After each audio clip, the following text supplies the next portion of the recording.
Seorang konten kreator asal Sulawesi Barat Tengah ramai diperbincangkan. Ia adalah Ika Masriana. Videonya di akun TikTok @ikamasriana kini ramai ditonton warganet.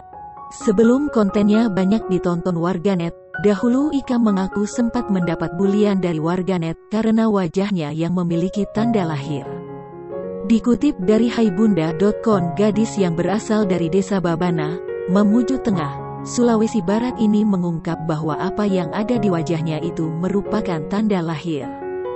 Mendapat perkataan tak menyenangkan dari teman-temannya, Ika kecil pun sempat bertanya kepada ibunda mengapa dilahirkan seperti itu. Jawaban sang ibunda pada akhirnya berhasil membuat hati Ika tenang. Saat ini Ika telah memiliki 417.000 pengikut di TikTok. Bahkan videonya ramai disukai banyak orang. Bahkan tak sedikit warganet yang memuji dan memberi support ke Ika Masriana.